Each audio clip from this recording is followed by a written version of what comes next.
ಎನ್ನ ಆತ್ಮೀಯ ಪಶುಪಾಲಕರಿಗೆ ಹಾಗೂ ಪ್ರಾಣಿ ಪ್ರಿಯರಿಗೆ ಕರುನಾಡ ಪಶುವೈದ್ಯ ಮಾಡುವ ನಮಸ್ಕಾರ. ನಿಮ್ಮ ಹಸು ಅಥವಾ ಎಮ್ಮೆ ಸರಿಯಾಗಿ ಮೇವು ಹಾಕಿದರೂ ಹಾಲು ಕಡಿಮೆ ಕೊಡ್ತಿದೆಯಾ? ಕರುಗಳ ಬೆಳವಣಿಗೆ ಕುಂಠಿತಗೊಳ್ತಿದೆಯಾ? ಹಾಗಾದರೆ ಅದಕ್ಕೆ ಇಲ್ಲಿದೆ ಪರಿಹಾರ. ನಾವು ಇವತ್ತು ದನ ಕರುಗಳಲ್ಲಿ ಜಂತು ನಿವಾರಣೆ ಅಂದರೆ ಡಿವರ್ಮಿಂಗ್ ಬಗ್ಗೆ ತಿಳಿದುಕೊಳ್ಳೋಣ. ಮೆಡಿಸಿನ್ ಅಥವಾ ಔಷಧಗಳ ಸಹಾಯದಿಂದ ಪ್ರಾಣಿಗಳ ದೇಹದಿಂದ ಜಂತು ಹುಳುಗಳನ್ನು ಹೊರಹಾಕುವುದೇ ಡಿವರ್ಮಿಂಗ್. ಜಂತು ಹುಳುಗಳು ಎಷ್ಟು ಥರ ಇದ್ದಾವೆ ಅಂತ ಕೇಳಿದರೆ ಅವು 3 ವಿಧ. ಯಾವಂದರೆ ರೌಂಡ್ ವರ್ಮ್ಸ್ ಅಂದರೆ ದುಂಡು ಹುಳುಗಳು, ಟೇಪ್ ವರ್ಮ್ಸ್ ಅಂದರೆ ಲಾಡಿ ಹುಳುಗಳು, ಫ್ಲ್ಯಾಟ್ ವರ್ಮ್ಸ್ ಅಂದರೆ ಚಪ್ಪಟೆ ಹುಳುಗಳು.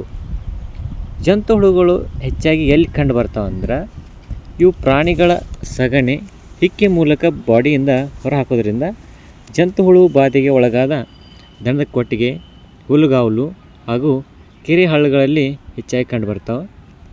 ಇನ್ನು ಜಂತಿನ ಔಷಧ ಯಾಕೆ ಹಾಕಬೇಕು ಯಾಕಂತ ಕೇಳಿದ್ರೆ ಮೊದಲು ಜಂತು ಹುಳುಗಳು ಪ್ರಾಣಿಗಳ ಮೇಲೆ ಯಾವ ರೀತಿ ದುಷ್ಪರಿಣಾಮ ಅಂದರೆ ಬ್ಯಾಡ್ ಎಫೆಕ್ಟ್ ಮಾಡ್ತಾವಂತ ತಿಳ್ಕೊಬೇಕು.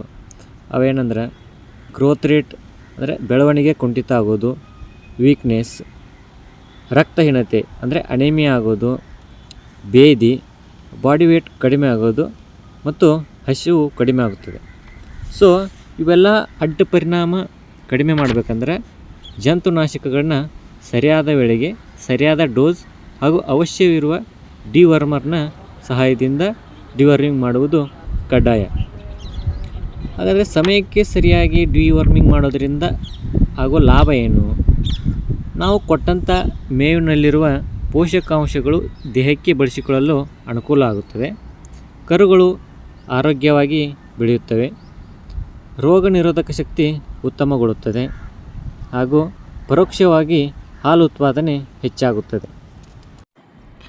ಈ ವಿಡಿಯೋ ಇಷ್ಟ ಆದಲ್ಲಿ ಲೈಕ್ ಮಾಡಿ ಹಾಗೂ ನಿಮ್ಮ ರೈತ ಮಿತ್ರರಿಗೆ ಶೇರ್ ಮಾಡಿ ಹಾಗೂ ಡಿವರ್ಮಿಂಗ್ ಬಗೆಗಿನ ಡೋಸೇಜ್ ಹಾಗೂ ಯಾವಾಗ ನೀಡಬೇಕೆಂದು ತಿಳಿದುಕೊಳ್ಳಲು ನಮ್ಮ ಚಾನಲ್ನ ಸಬ್ಸ್ಕ್ರೈಬ್ ಮಾಡಿ.